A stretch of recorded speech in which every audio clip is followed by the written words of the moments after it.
Of to Massachusetts Wednesday night around 10. There was 1 in the morning. So I have to do what I got to do because I need to be with Nicole the following day. So I was with her Thursday, and today I drove back and then sat down, kind of getting ready and the kind of trying to find a way to share this with you people. Sometime and I really appreciate everything that goes on, especially on Friday. I know, Brother Joe, you are working tonight? I will trying to make it by 9 o'clock. If you're not working, then I will feel free sometime. I just want to feel free to talk. Come on, you should not have put that, Brother Peter, please, because it distracts people. And okay, good, I prefer like this. Once I'm ready, I'm going to ask you to go through that. I spend sometime just write those things. Couple of things I was thinking. Thank you, Brother Ken. Let me know about Brother Joshua. And it was very good to hear that God helped him on, he was rushing in the hospital, right? Yeah, and he would probably the pastor will tell you more about that. But here is the point I want to mention for this, because I thought about that too. Some of you who come to prayer meeting on regular prayer meeting, this probably is not a surprise to you. Now you think that some of you remember a couple of weeks ago, 3 weeks ago, we were praying, and by the end of the prayer, it was a note here, and the pastor said, you know what, there is a warning that we have to pray for the Medinas. And you remember that, right? And something is coming, an attack is coming on the family. Now, maybe for some of us, we just flush it. It's just a piece of paper. It's just something like that. Sometimes we don't realize how God acts. God always walks in simplicity. So I thank God because we pray about that. We pray about that, and we didn't know exactly what was coming on. The only warning was just like, we need to pray for the Medina. Something is going, the devil is trying to attack them. This is why we are a church. That's what we call a church. That's what we expect from God. When there is a problem or the devil is trying to do something, God knows the future.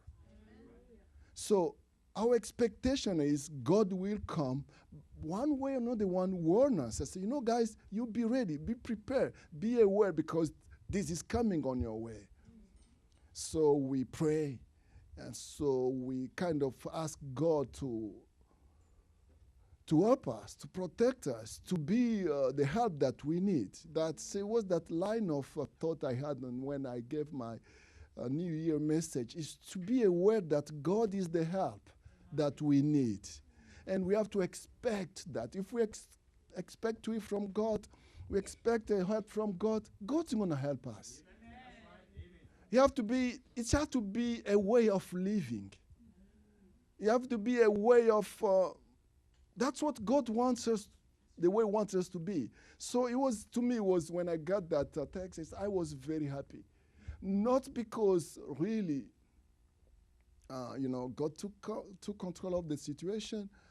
It's just like we are praying, we are worshiping a living God. And it gives us more courage. It gives us reason. Because I had a friend of mine who used to say this. Maybe it's a quote, maybe it's not. He said, testimony brings faith, and faith brings testimony. Once you hear that someone has, I remember something, I think it was my brother Peter. And after brother Juan gave that testimony 1 year ago, said, God helped me pay my debt and thing like that. Brother Peter said something, we never forgot about that. He said, I want that too for me, God. You see, I want you to do that for me too. And that's the way it is with God. God, remember that, Brother Peter? I never forget it. So, sometimes things go around you, people, I listen, then I see. I said, that's the way we should be. That's why God does those kind of things. So it gives us kind of hope to knowing that we are worshiping a living God. And if we say, God, if you have done that for that one, you can do that for me too. Because God don't make exception of someone. What you have done for someone, He can do for you too. Do something for me, Father. So, the reason why I'm introducing like this, because it's just on the same line of thought. I want us to understand what we are doing. And I was very happy, and I might just talk again. I really thank God for having special grace for the Medina's family, which is for us. If you have done for one of us, it's for all of us. And that's the way we should be. That's the way we should know the God that we are worshiping. Now, I'm going to maybe be a little bit hard today because I want to talk about these kind of things. Why those things are not happening often. Why we are not getting those things often.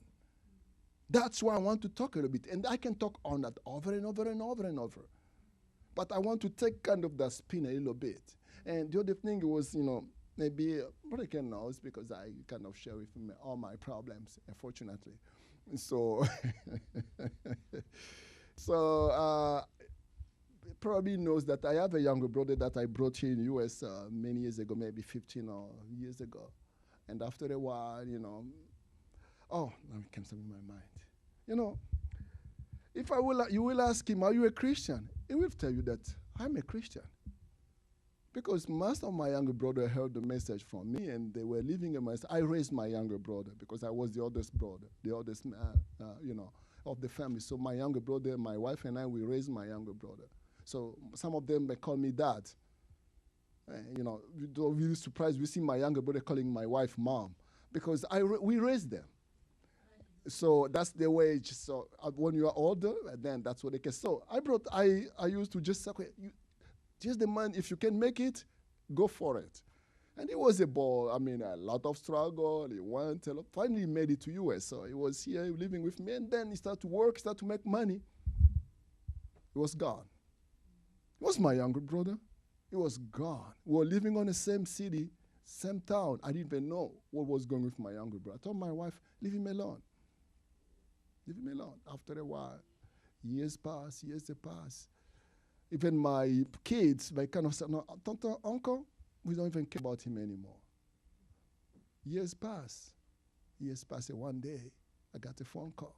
They rushed me to the hospital. He was on his parking a car. He just got a crisis. They rushed me in the hospital. Kidney failure. You guys don't know what the kidney failure means. Some of them know. They're trying to treat halfway. 3 months later, dead. Kidney dead. You have to be on a constant dialysis. Meaning you have those machines. He was on dialysis in the hospital. And they finally, they said, which is much, they gave him the machine. So you have to be home.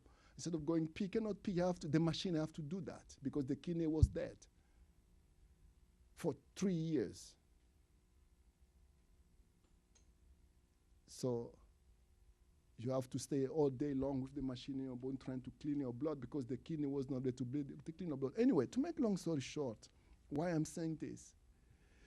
So like I was telling you the other day, we need to be prepared to seek God before trouble happens. We don't want to wait for the trouble happen to seek God. I will come back this year. I will come back over and over and over to those things, just like I'm talking to you. Simply because God is simple. Amen. We can get God. We can get God. We just have to be according to what He wants us to do. And sometimes it's very good just to read, to tell you, to teach. That's fine. I miss my mind, you know what? Sometimes I just have to talk and talk. 2 or 3, I will just talk to you, just like I'm doing. And I will tell you real things of life that happen. And he was there on I told my I don't even give him a call. My problem is everybody call me. My brother don't call me, and he don't even care. Now I'm about to die, and so and so. I don't call. He was my same father. So anyway, my dad has many. When I say same father, because my dad has many women, so I have many half brothers. That you might understand. I have many half brothers. I have 17. Oh, so my dad was good. He has a lot of money. So he did what he wanted to do because he had a lot of money. He could afford that. Yes, anyway, that's not the story. Now, the only thing he was waiting, he was what we call in America in a waiting list for a kidney transplant. So they take all the exam, they find what kind of kidney he needs, and they put his name on a computer. And they wait.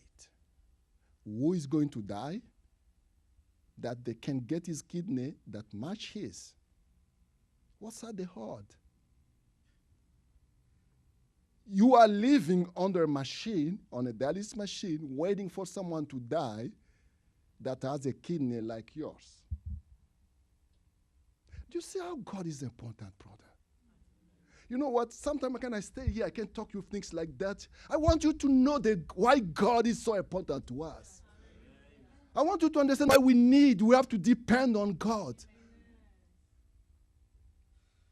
That's where I'm coming. It's not just telling you stories. I'm not just telling you a story. This is my story. Hallelujah. Amen. Amen. My brother's laughing. You don't know what's going on in my mind when I think about what we are doing, meaning preaching.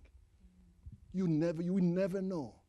My brother might know. My brother might know. My brother might know.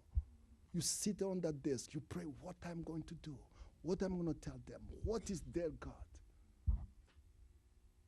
That's the main question. And I really thank God when I see, like I had, when God take a man on hold of a man, and I can hear God speaking. Like, you know what? I appreciate when I see, like I was rejoicing last Friday just with my brother talking. I said, God can take control of a young man and talk through him. That's what it's about. If you don't hear God, then you miss it. That's what I'm talking about.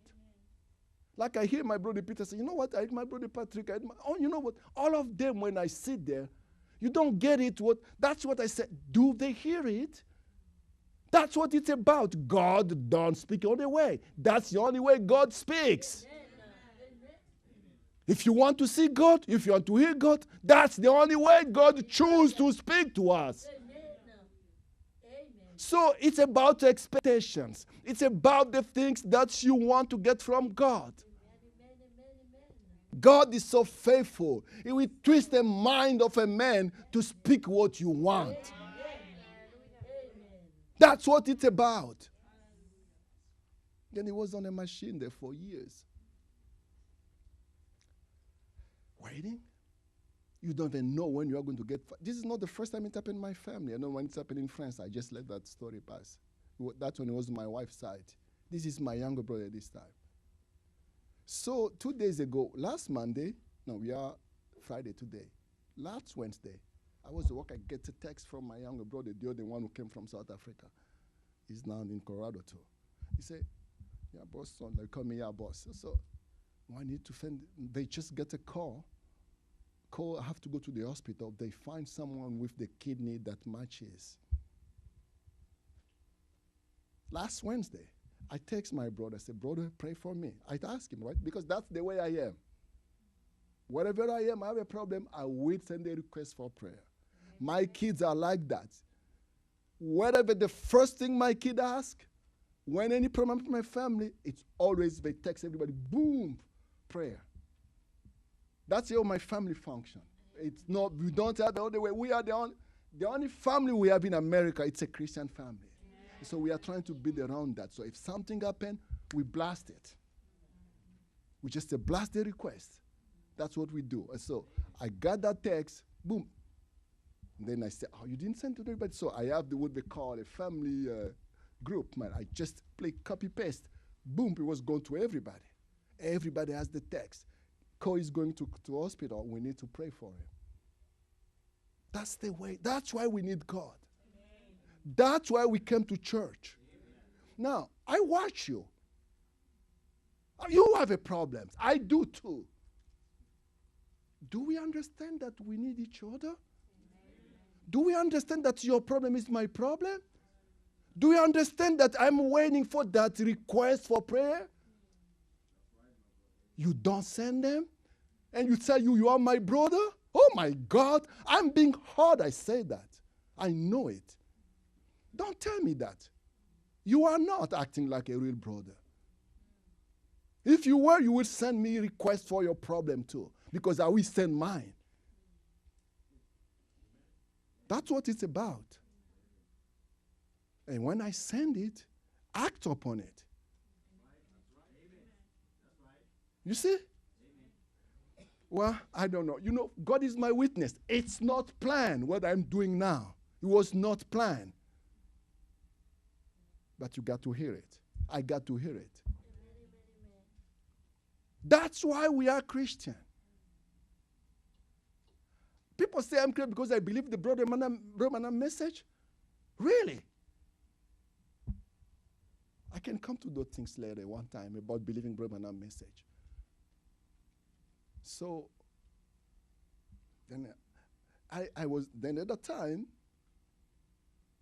Yes, I think it was late night. I was driving. I was somewhere in Connecticut. I saw a text from Nicole. Then she asked a question that I could not even imagine. He said, did anybody has talked to Cole about making life incorrect, spiritually speaking? He asked that question. I was shocked. I said, why did I think about that? It's my brother. He's going to go to a surgery. He might die. Is his life in line? He's ready to die? And Nicole is the one who asked me, did anybody talk to me about that? You see, that's where my family is. Then it kind of woke me up. I said, yeah, I said, Nicole, thank you for bringing that point. It's a very good point. So we come to church, we do things. Do you know that you can die tomorrow? I'm not trying to be rude. I'm just telling the story that happened to my family. Then I stop. I cannot anymore at that time go talk to him about making his life right. It's too late. He's in an hospital. They are preparing him for next day surgery.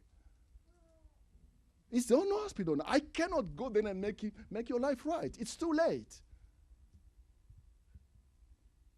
That's what I'm talking about. You will reach a point where it will be too late to fix it. Oh, you may say, yeah, that one on the cross, he was about to go. Really? You are waiting for to be on a cross? I mean, you don't understand what I mean. I hope you understand what I mean.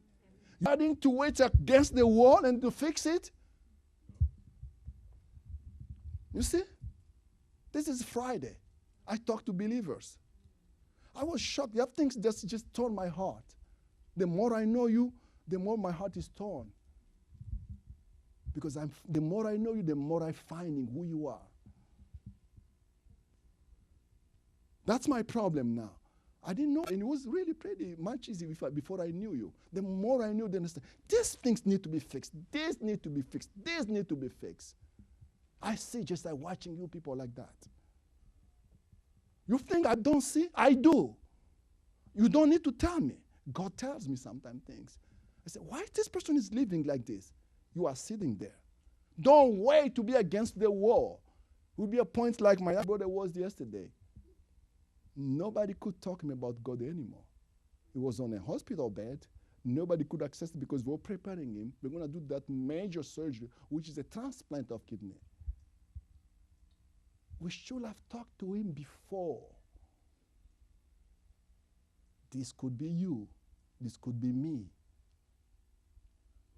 That's what I'm talking about. That's what I call overcoming. You see how I can spin the overcomers? I mean, when I sit on my desk, I can spin that things so many ways because I can just see there. This is the real thing I'm telling you now.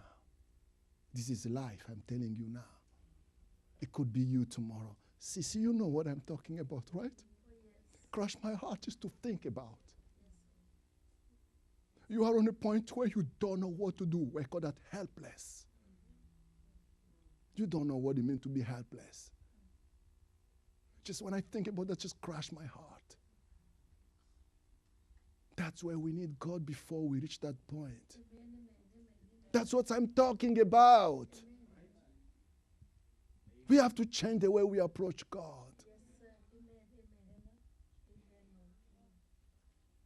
Why are we doing that? That's why we say God is the help that will be there in the time of trouble. You don't want the trouble. When the trouble comes, you want God to be there with you. That's what you want God to be there. That's not the time. I touched that long time ago, maybe in Europe. It was about, Brother said 80% of people have the nervous trouble. You cannot pray right when you are in trouble. You cannot. God didn't make us like that. You cannot. But don't tell me you are going to call God. You cannot. It's impossible. You cannot wait. Why we wait the trouble to call for God? When the trouble comes, you go, Mama. If you are a good Christian, you say, Jesus. It depends on which in your mind. Well, nobody's going to work. I'm going to start my preaching. I have not even started. I just want to tell these things. Because sometimes I feel like that's the way I feel. That's the way I think about you all the time. When I think about this church, that's what goes in my mind. That's the desire of my heart. So God can tell you something that will change your life, that will impact your life, that you cannot, we call in our lingo for work, actionable. We call that actionable items. Something that you can take some action from. When we go to meetings, we finish the meeting. What was the actionable items? That's the only thing I want to remember from that meeting. The thing that I can act upon it. So when you come to church, I have one goal.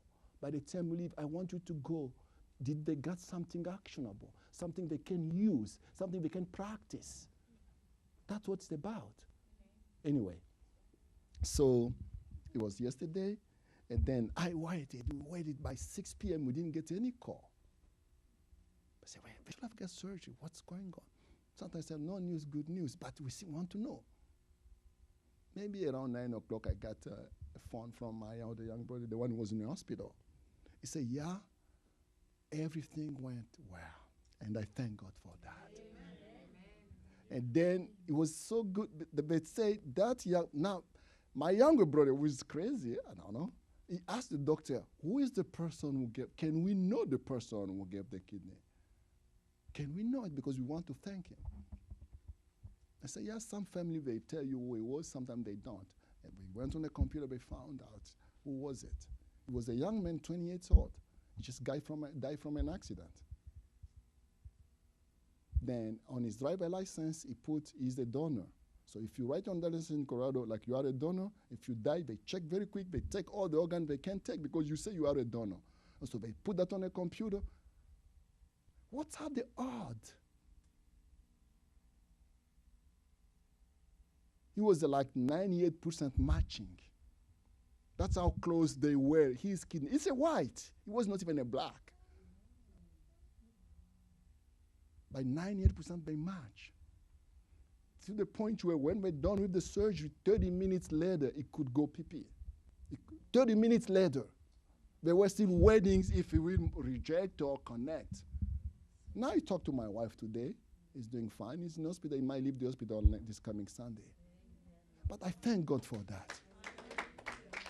Now, is it why, it is the point, my point is so simple, it's clear.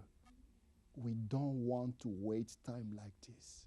I love the song my brother sing that in moment like this, you want to be sure. So be very sure.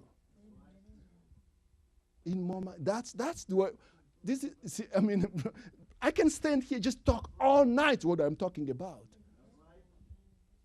That's the point I gave this testimony, this what's happened in my family.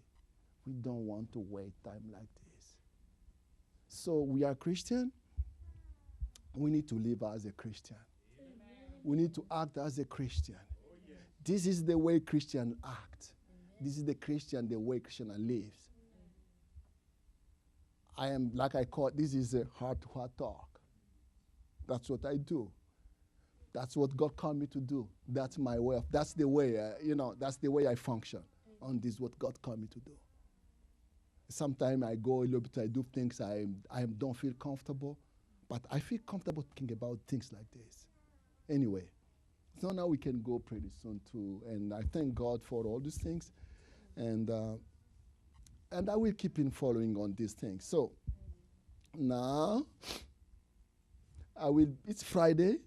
Fortunately, I will maybe have a few slides. Most of the time I don't do slide on Friday, but I will go. It will take 1 hour if we rush on that. By 9:10, we'll be done, God willing. But, Peter, now it's your turn.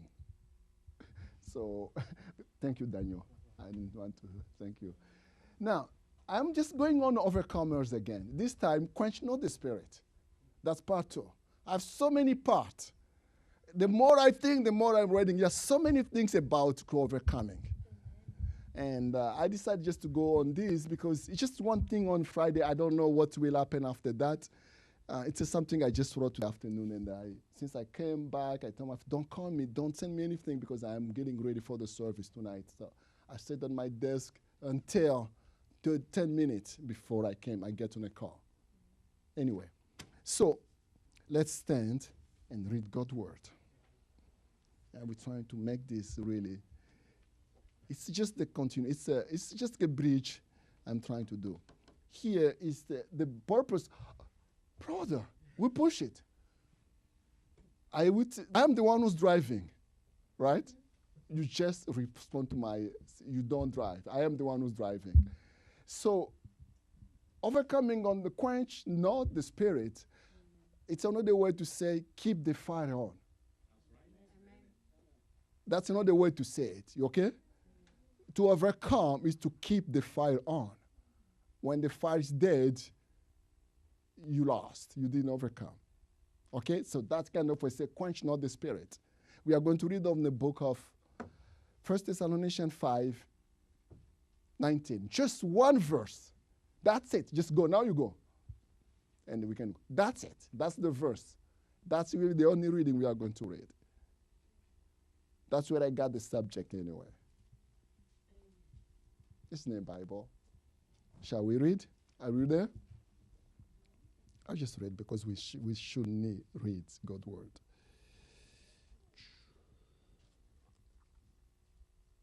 Well, no, we are going to read that another scripture too before. Yes, I forgot. We are going to read another one.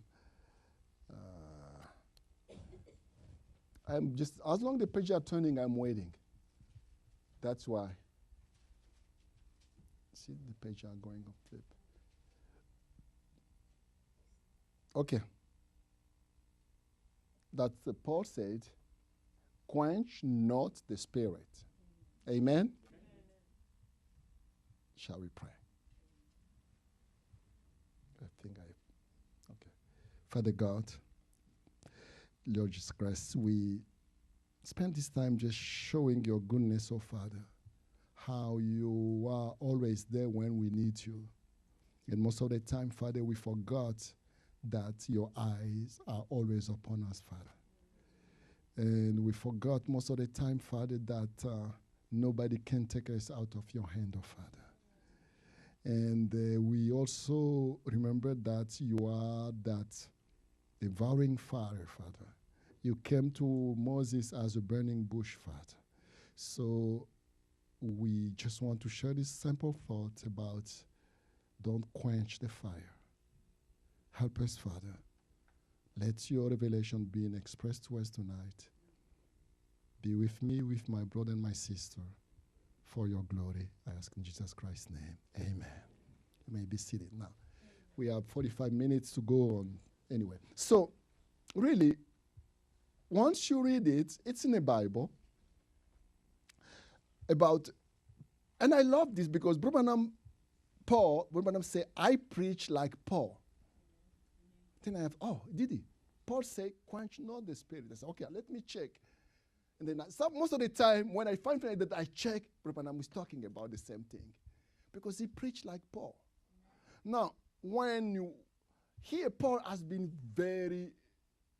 when you read the top, like rejoice, he said many things. We read that last time, if you remember, we read this kind of scripture.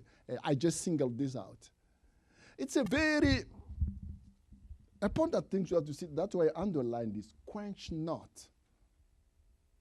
Meaning, this is talking about people who have the Spirit.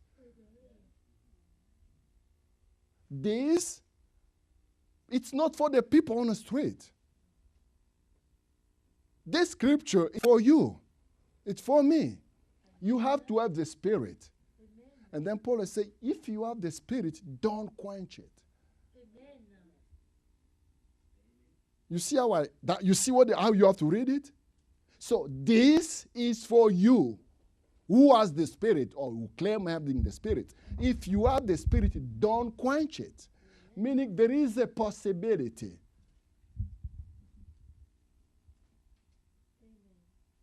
You can quench the Spirit. Then he said, don't do it. Now, that brings a big point there. For this to apply to you, you have to have the Spirit first. Amen. You see why I come back to that point again? Always. Amen. You must be born again. You have to get that Spirit. If not, even that scripture don't belong to you. Don't pretend to you. So, now, that word, to quench the Spirit, like, don't extinguish. It's like you have a fire is going on, and then you throw the water on. You quench the fire. You extinguish the fire. Like the fireman. Do we have an extinguisher here, right? Yes, fire extinguisher. We are trying to quench the fire. You are trying to stop the power of fire to act. So I said, don't do it. So you have to remember that, and Brother says something and then I really like it because, and we use the word to hush. Shh. Remember that? Shh. If someone is making noise, you say, shh. In English, they say, you are hushing. You are asking the person to stop making noise. Stop making noise. Shh. You are hushing. Stop making that noise. Stop talking too loud. Shh. Brother said, now, which is an interesting concept come here. Each one of us has a small voice that's talking to it. Don't hush it. Don't hush that small voice. You are sitting there while I was talking to you. I could hear it. He was talking to you. You heard it. You saw yourself on that situation. Something was talking to you. Don't hush that voice. Don't quench it. Don't stop it. Don't silence it. That's what it means about. To overcome is to keep the voice talking. You see now? That's what overcoming is. That voice is still audible to you. I'm not talking about by your ear, by the ear of your heart. Amen. You will reach a point where you don't even hear the voice anymore because you hush it. The prophet said that the Holy Spirit is timid. Have you never been in a room? People say, they talk, say, shh. They lower their voice. They keep on talking. You say, shh. They lower the voice again. They keep on, and you say, shh. Pretty soon, you won't hear them anymore. Why? Because you hush them. You lower the voice. They're still talking, but you don't hear it anymore. It's happened the same thing with the Holy Ghost. He tell you something, you say, shh, I don't like it. He lowered the voice. He tell you something, you say, shh, I don't like it. He lowered the voice again. Pretty soon, you won't hear it anymore. Don't do it. Don't do it. That's what Paul meant by saying, don't quench it. I've seen that over and over among Christians. you wonder, he's dead. The person cannot hear God speaking to him anymore. Why? Because he hushed the voice. He hushed the voice to the point where it's gone. That's why I say God won't speak to you anymore. Really, God always speaks to people, but you push him so hard back to the point where you don't. You come to church, you sit there, you hear the pastor, you hear my brother Patrick, my brother talking, but that voice is gone. You don't hear it. You don't hear it. That's what I'm talking about. You sitting there, hearing me speaking, but you don't hear God. You are hearing myself, Brother is saying this, Brother Patrick is saying, Brother Peter is saying this. Sure, but God is also speaking. I love it when I was sitting back and say, God is speaking to you, the devil is speaking to you too. That's what it was, Patrick. And he said many times. Then I wondered, do they hear it? Did they hear it? You didn't. I just laughed. I stood there and said, maybe I didn't get it. He said, God is speaking to you, the devil is speaking to you too. He was saying that over and over and over. It was a Friday.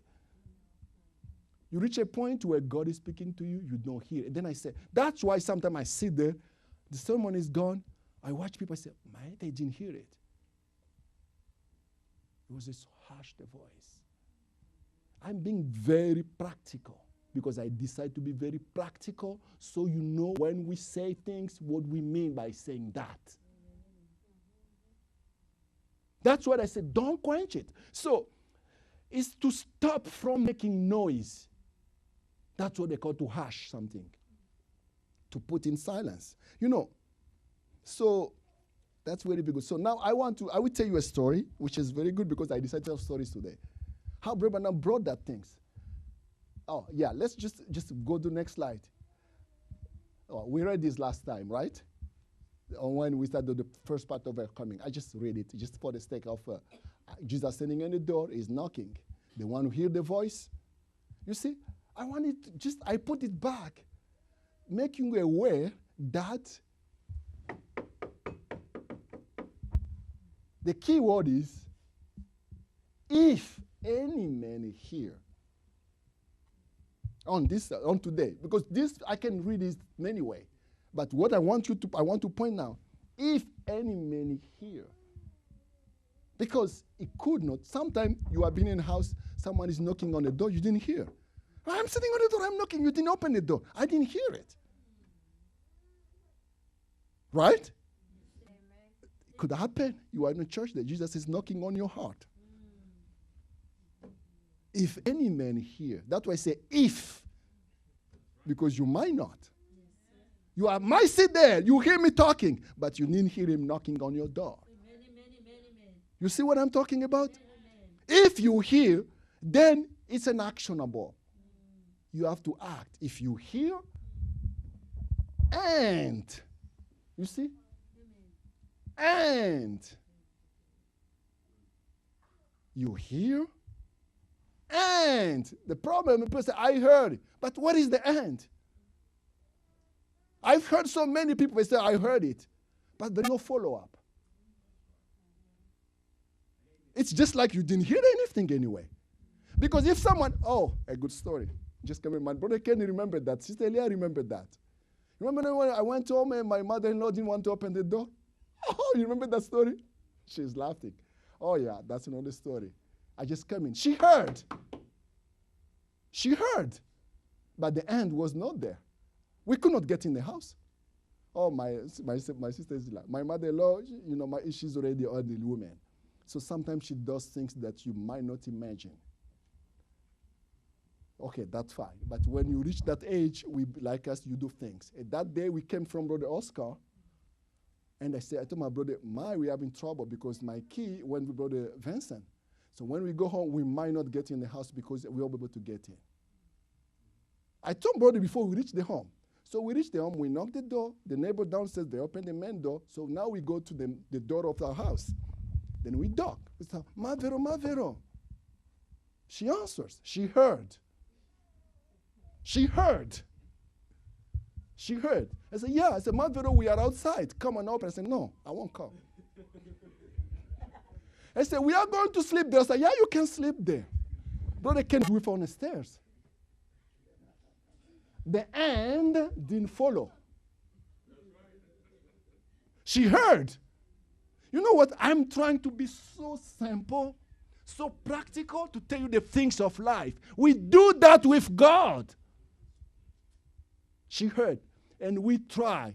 You say, we try, man. Brother Ken just said, Brother Fanny said, he said, you know what, let's go. We drove Sister Leah, and we went trying to meet Brother Vincent, get the key. That's why we came back. Remember that day? That's what happened. She didn't open the door. So, if any man here and open the door, I will enter. If he don't open the door, you won't be able to enter. And we do that with Jesus. Now you won't remember. You will never forget that scripture, right? Because I tell you stories, right? I don't know where I'm coming. Really, Frank, I don't know where God is taking me with these things. I am not even aware because it was not even in my mind. But when this make God's word real to me. It's not just a scripture. It's something that we do with God's word. I've seen that over and over among us. God is telling you, do this. God is saying, do this. We don't do it. It's exactly the same thing like not opening the door. If you don't obey God's command, you are not opening the door. Don't say, I open the door. You don't. As long as you're not obeying God's word, the door is already locked. Jesus cannot come in. Don't think that Jesus is in. He is not. Now you get the point? You want Jesus to go in, open the door, obey the command. That's where you are an overcomer. That's what overcoming is about.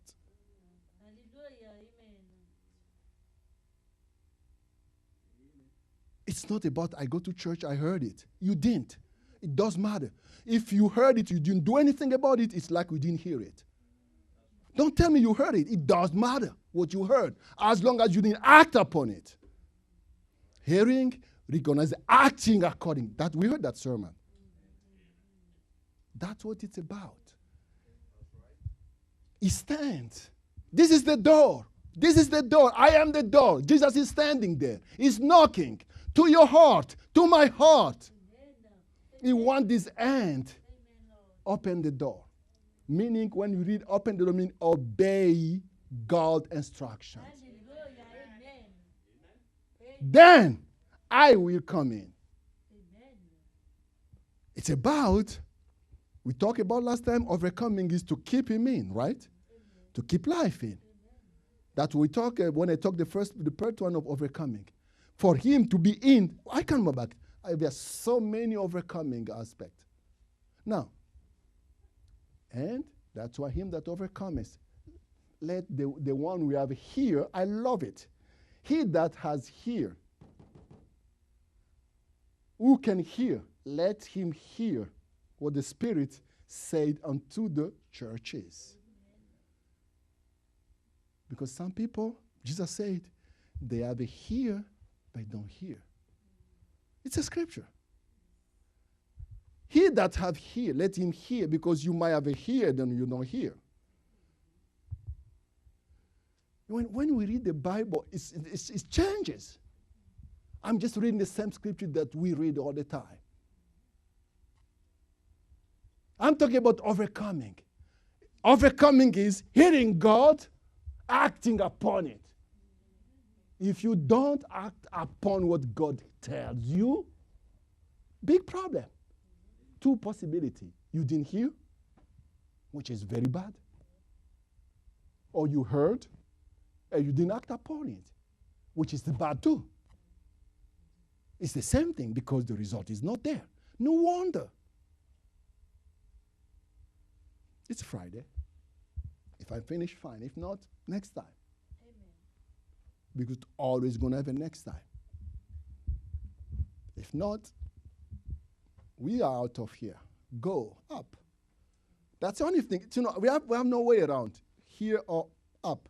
Amen. That's all it is. Amen. So, I read that. Now, I want to say the way Brother put this about hushing. I stay longer about that Then, I'm taking my time. Now, he gave us good story. Some of you read the story because today is the story day. That story day. Story day today. So it's today. Anyway, I don't know.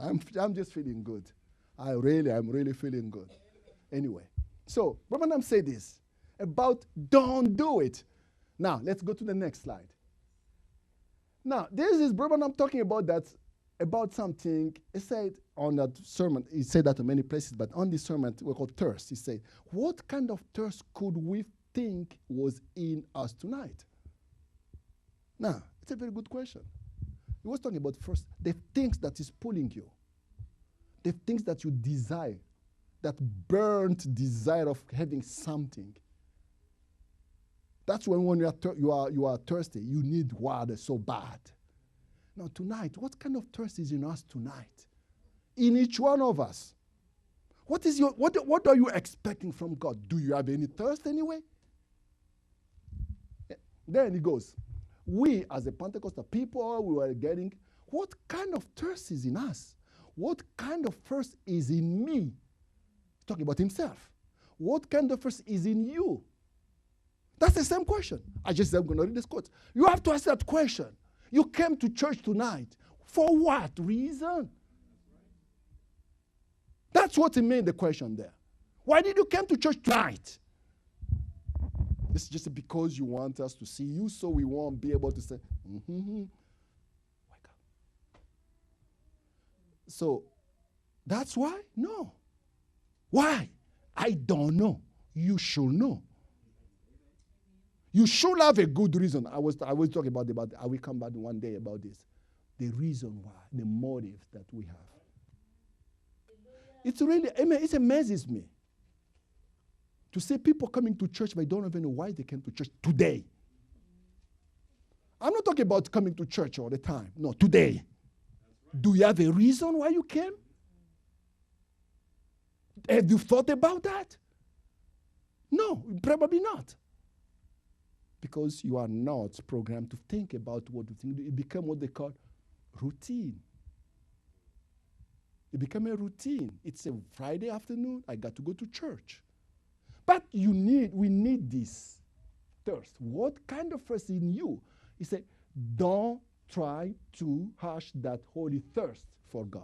Amen. This is what Paul said. You have to have that thirst for God. You have to have that thirst for God. God, I need you, Father. I need you, I need you, I need you, I need you. That thirst for God, God, more of you, more of you, more of you. And that because it's a deep call for the deep. The deep that is attracting is here, it's God. He has to be, for you and I, the thirst for God to be here tonight. It should not be anything else. The problem is we come for many reasons to church. No wonder God is not even on a picture. Oh my God, I just said it. Now, this is serious business I'm talking about. Why did you come to church tonight? Because the mama called you to go? But God is not on a picture. No wonder God is going to talk to you anything because you didn't care about him. You came for another reason. It might look good. It might sound good. I am not a prophet. I was wondering yesterday, I was telling my friends, it's something amazes me this day. I don't know why people do what they do. I always ask myself the question, why we do what we do? Coming to church without reason, maybe for the reason that has nothing to do with God. Have we done that? Yeah, we do all the time. I know people, I told you probably in the past, people going to church because they don't want the deacon to give him a phone call. Where were you last Friday? That's why I go to church. Sad story, which is real. People come to church because they want brother to sit down. Brother can say, if you don't, so I'm going to call you. I want to see you. Do you go to church because of that? God is not on a picture. I'm being hard because this is now 2016. From the baby to the adult, we have to know what we are doing. God is a jealous God. He won't take his glory for anybody. He wants us when we gather in his name. This is not a church business. I told my brother, I am tired of the churches. He heard me so many times saying that. I'm not tired of you. I'm about tired of the churchianity. There is a lot of churchianity. People do things just they think. We don't know. I call that churchianity. You show up and do things like this. So what? It's about him. So don't try to hush that holy thirst for God. That holy thirst for God. Each time they ask, remember, God is calling you. One way or another way. Don't try to just to hush it. I'm going to give you a few examples today, and I have so many of those. How we hush, how we quench the holy thirst of God. Now, Brother Branham gave a good testimony about this, just to make it clear. And I'm going to give you, I didn't go to the detail, but I'm going to go to the detail. Just go quick so I introduce the way you introduce it. Understand? Years ago, when they used to have gold out of here in the mountain, I read a story many years ago. It always stuck with me. I love when he said, it's always stuck with me. He was telling a story. That story stuck with him. It said this. There was a prospector of gold that went down. Now, after that, I am the one going to tell the story because I didn't want to put that it will be too long. I'm going to tell you the story. What was the long story? You know the title. You can go check and read yourself. But let me tell you the story because the story is not after here. It's on my mouth. So, that prospector, years ago, he went on a west trying to look for gold.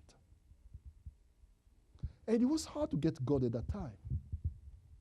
And smart people, they were able to find gold. That guy, he was a good man. And he was by himself, good prospector, he can tell, he dig there, he finds some nuggets, he put on his bag. He was doing well. He has a dog with him. Evening, he goes to sleep, and he's got next to him, they make his fire. He was doing fine. And one day, he got a good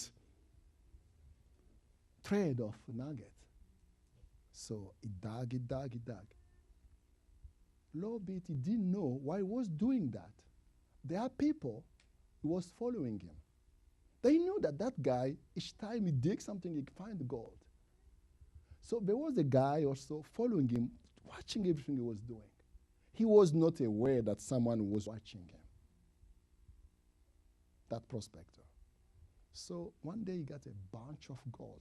The other guy saw it. He didn't know that the other guy saw it. So he was so happy. When you remember, sometimes you get so happy, you start to talk to yourself. And you do it so loud. I said, what are we talking about? Oh, no, I was talking to myself. Because I was so happy. He could not contain. He was just talking to himself. Oh, tomorrow, my God, I'm going to go back. I'm tired. I'm done. I'm just leaving tomorrow. I am a rich man. Oh, I will be so good. That's it. Thank God. Oh, my God. Thank you, God. I'm going to go home now. I got, oh, my God, so many like this. Oh, yeah. I was so happy. Rejoicing because he got a really gold. Then I said, okay, tonight I worked so hard. I need to get some rest. Tomorrow I'm going back in town. Gold on sale. I don't know what I'm going to do with this money. So he went to bed. He just put his sleeping bag and he slept. Oh, God, tomorrow. He could not wait tomorrow. I'm rich. I will be very rich. I'm so rich. So the night was very advanced, around like 2 a.m. Dogs start to bark. Oh. They wake up. Oh, Stop it. I am tired. I want to sleep. The dog stopped. 30 minutes later, the dog barked again. Whoa, whoa, whoa. Listen, I'm tired. I am a rich man now. I am tired. I need some rest. If you keep on barking, you know what? I went to bed. Third time, the dog barks hard. No, stop. The dog is still barking. You wake up and say, you don't listen to me, dumb dog. He just pulled his gun. Poof. Anyway, I don't need you anymore. I'm a rich man. Tomorrow I'm going back. That fine you helped me, but too bad for you because you didn't want to be quiet. The dog was there. Killed the dog. Said, tomorrow I'm going to sleep. Tomorrow I'm going down anyway, so I'm going to get many dogs. He went to sleep. The guy was watching him. When the dog was barking, he was barking because the guy saw the other guy trying to come in. He was barking, not for him, it was against the other guy. The other guy could not move in because he knew that the dog was protecting his master. Now, when he came, the dog was already killed. So this can just move in, kick the guy, shot him, took all the gold. Was he rich? No longer. Now, that's the story Brother Branham was telling. I just make it very short. You can go and read it. It's a couple of places.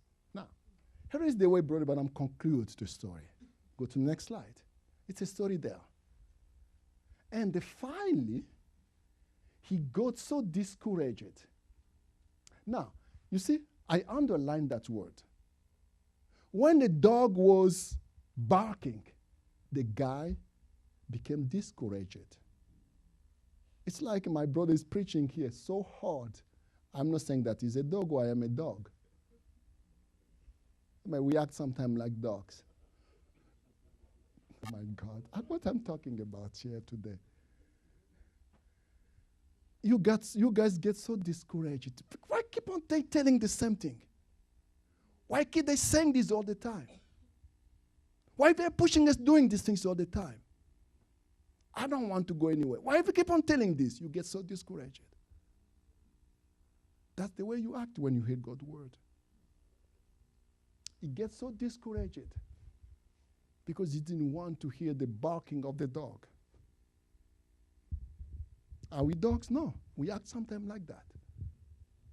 Why? Because each one of us trying to protect you. Because that's why we do that. Don't do this because it's wrong. You're going to die. Why? It's my business. I know it's not about your business. You're going to die. Acting like dogs. I'm just on this. I have a 20 slide. I'm on slide number 6. We might stop anytime. Anyway, that's fine because we can move. I want you to understand the way I'm taking my time so you grasp. Don't quench it. Don't hush it. It was so. Now, that's why sometimes I was, Sister Rosa, Helena and that's Helena and Rosa, those the two Spanish lady, they come here. I was dropping them the other day. They said, oh yeah, the pastor has saw the anointing. They say that in Spanish, unction. That they said that, right? Unction. Then she was, because I understand, so we're talking about, you know what? They love to come here. Because you have to come here, you know that you are hearing God speaking. And don't hush it. Don't quench it. You will be a loser.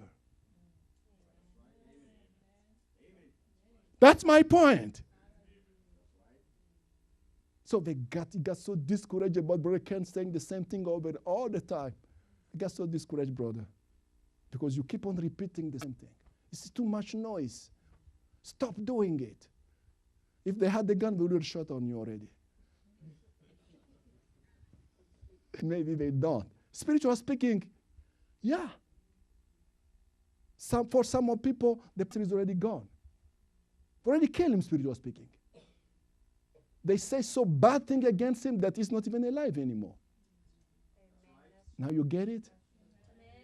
You might not kill him by the gun. You already killed him. You already killed my brother down there.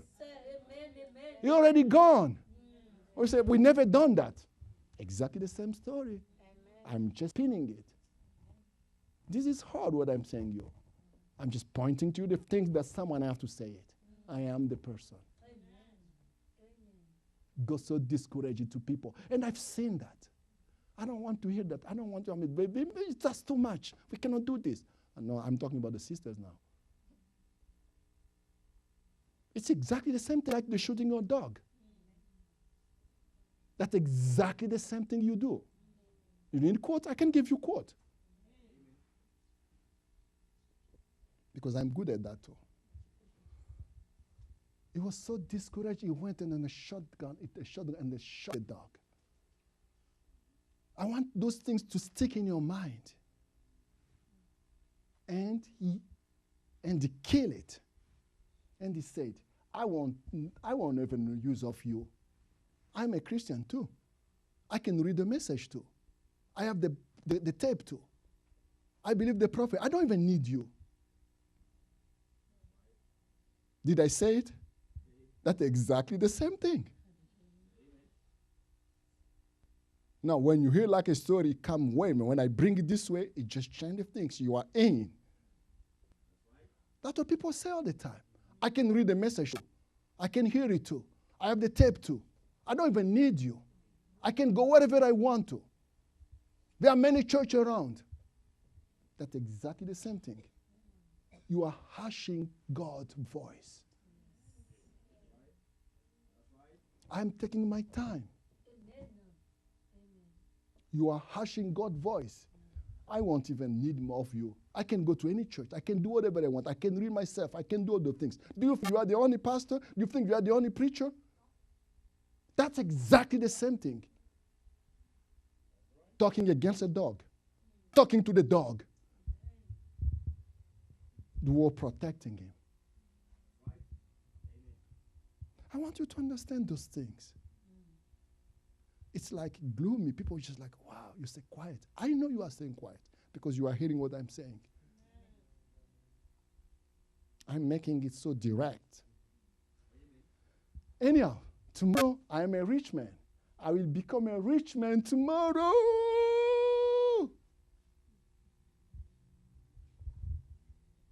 That's what he was saying. You know what? Lack of respect to the person who's God called him to protect you.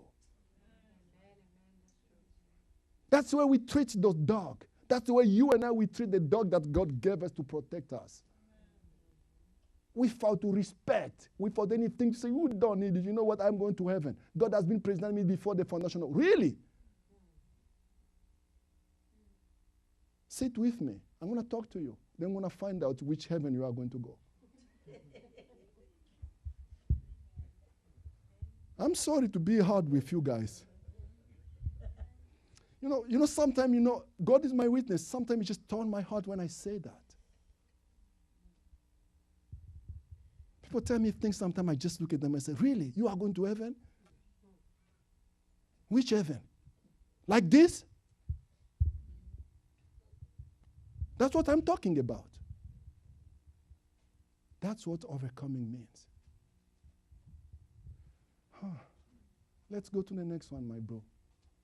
And he set the gun down at the corner, turned his back over to the door, and went to sleep. Went to sleep. That's a big word. That's what a lot of people, they come to church like they are not in a church. Once they say, I don't want to, you may start to sleep on the church. They want to sleep. Meaning whatever you are telling them, what the dog will do, it don't. But I will kill the dog anyway. I don't count him anymore. He went to sleep. You see how I stopped? I took this quote, I just spin them. And the man, I put that in yellow. That's the devil. The man. Who is behind you and I every day. The man is there. Don't think that the man is not there. He's every day, wherever you go, the man is with you. When you go see those friends there, the man is there. When you go to work, the man is there. Wherever you go, the man is there. You need to have your dog all the time. Once you kill the dog, the man will come in. Now you get the point? And the man has been following him for days. Do you think that the devil sleep? He doesn't. The man don't sleep. He knows his situation. He knows his problem. He won't rest. He knows. He don't want to go alone. He wants to take as many as he can. The man has been following, and the man is sleeping, and they kill him. How many hours already dead? They come to church. The man already killed them. Hard to say. I can show you. That's why I say, you look that, we talked about that. You look at the log, it looks good. When you put the pressure on, it was rotten. The log was already dead. But when you look at the logs, it was like, that's a good log. I can put a pressure down. People cannot stand anymore. You came here, you just say something against, I won't come to church anymore. He cannot stand the pressure. Why not? God is just trying to see how you, like my brother preached the other day, it's just a test. It's just a test.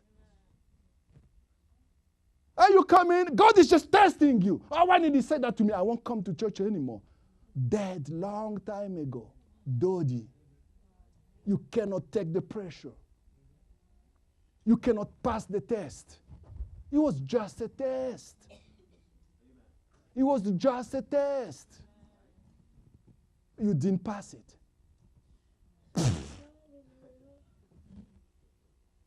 Yeah, we're done in 10 minutes. I said 9:15. I will stop, we can move next time. I have a lot to talk about. Really. I'm not kidding. But I thank God because whatever is coming out is coming up right. Amen. I mean it. I know it. That's about. Say what? Brother Branham said this. He was not a rich man anymore. He didn't go to heaven anymore. See? He stopped the warning buzzer. The problem was he stopped. He quenched the warning buzzer.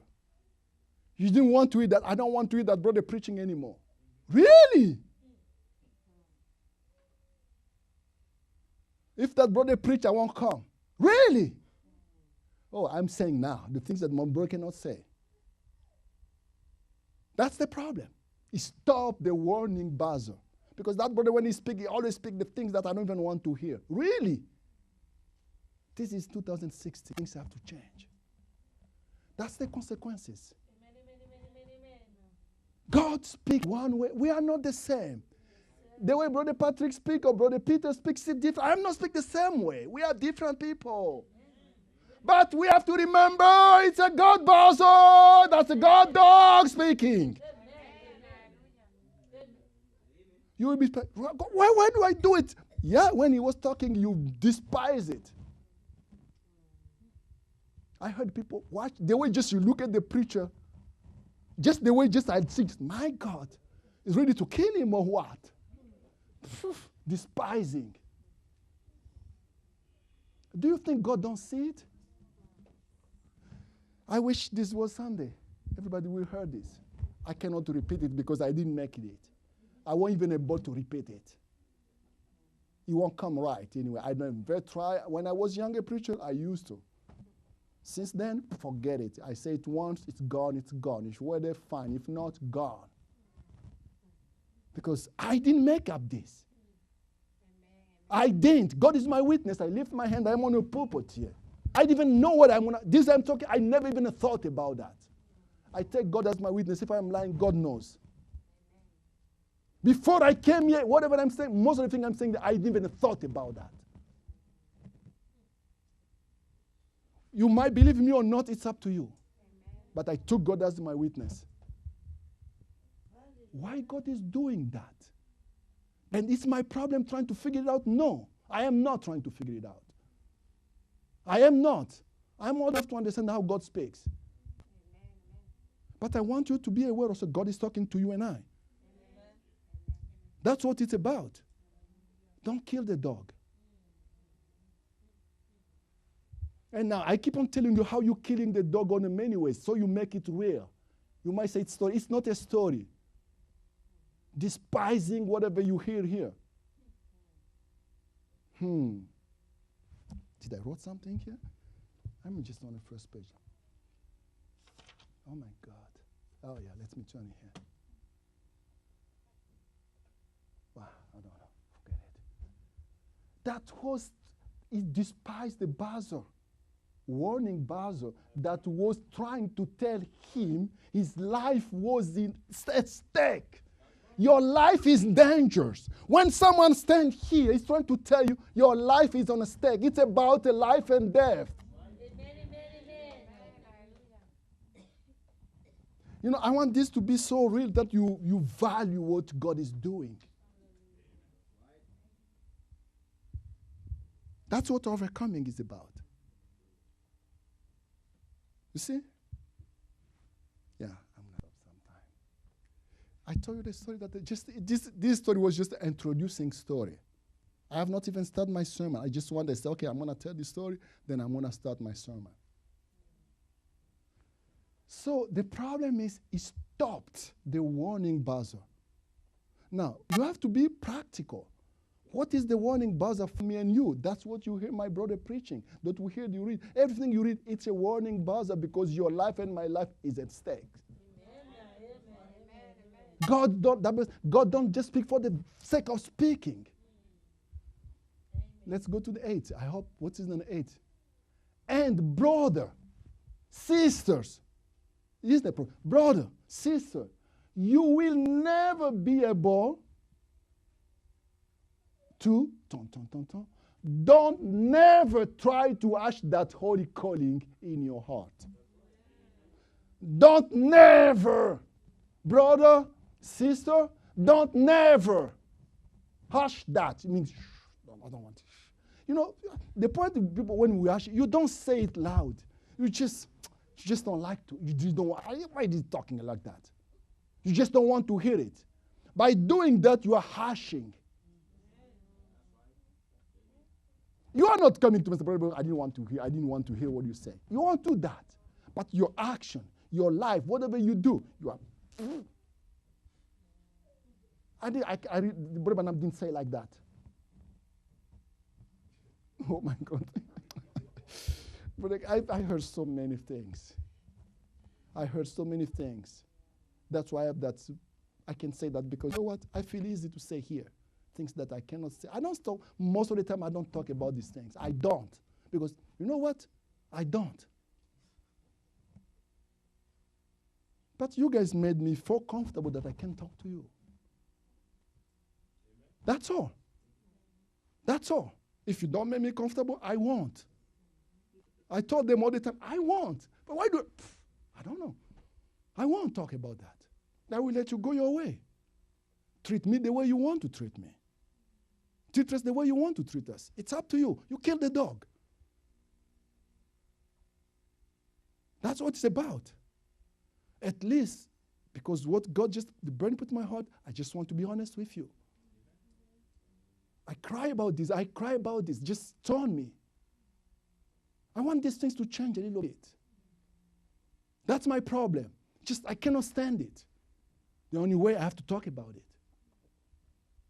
It cannot continue like this. We know we should be better than this. It's not about reading the quotes. It's not about reading the death. It's just talking from my heart, just the things that burn me.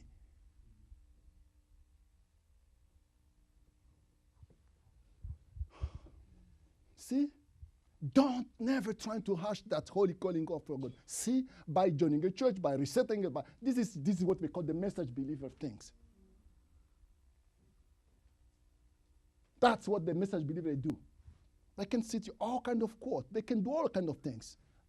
This is not, they've already killed the dog long time ago. They can, there are people, they don't, I don't believe on a church. You say like that, I don't believe on a church. And then you already killed the dog. I only just, you know what, I listen to the tape myself. You don't. I just smile. When you say that, I just smile. I said, that guy is done. Dead. The man already got him. Do I want to argue with you? No. Do I'm trying to convince you? No. I won't. Because you don't need it. That's it. Anyway. I don't know which slide I am anyway. Nine. What's the 9? Yeah. Just trying a 9. What is now a 9? Because I trying to. Okay. Yeah, maybe that's it. That's the same thing. Don't let some pastors tell you, oh, you just have to shake hands. Don't you kill the holy hush.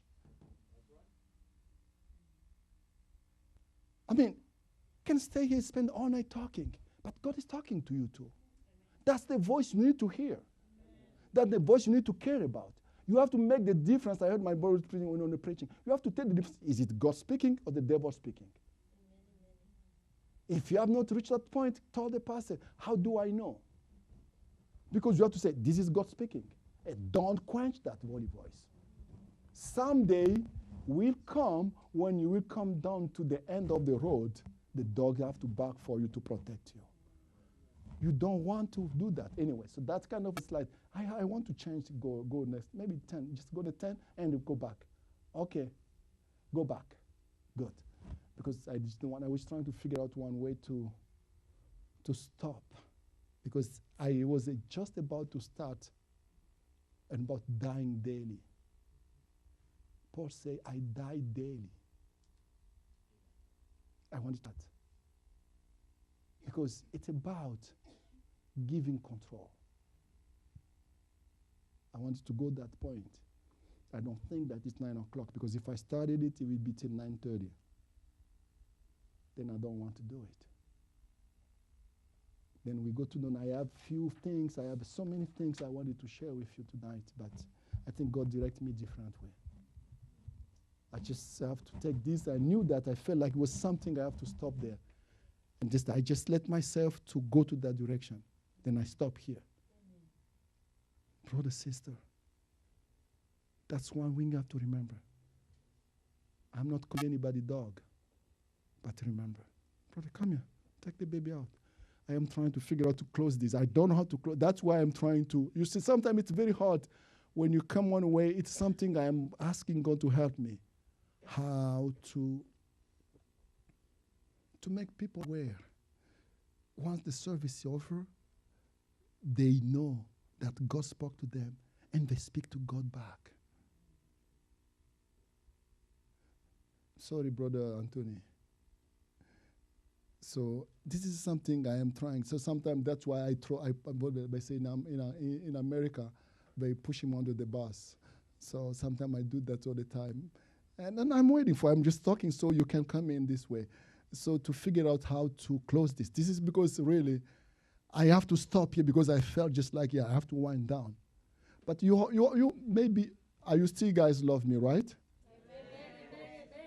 Because sometimes I feel like, man, I just put myself on a bad spot. Sometimes you have that kind of feeling. But at the same time, I appreciate what God is doing here. I've seen God speaking to us, God asking, God responding. Don't despise any service you hear. Don't despise any preacher. Please, don't do that. I come the long way. I have experience. I can tell you the things I did because of lack of knowledge. We made the same mistake you are making. It's not new. I know churches like I was in Paris. In the morning, the pastor preach on a Friday, in Sunday afternoon, because you have to be on. In the morning, the church is like a 20%. It's a church that goes 300 people around. You come in the morning, if they just want to push you as a low-hand preacher, they're going to give you the service in the morning. Because maybe 50 people will show up. But in the afternoon, the church is packed. They say in France, they say, oh, that's why you cannot play on the Stade de France, which is the biggest stadium in Paris. So you have to play to the small stadium. So when they give you the morning service, you are praying on a small stadium. Things like that in this message. Those are my friends. So you have to put yourself, you are a good player, then they give you the Stade de France to play. So to get a Friday afternoon service. And people, I don't go in the morning. I don't go to the morning. Who's preaching today? Oh, don't go there. Wow. And then I come here, I see the same thing. I go there, I see the same thing. I have seen the same spirit before. Who are you, excuse me to say that, to choose who's going to preach to you? Amen. Who are you? I'm being hard, really. Who are you, really? What do you know? I'm being very hard.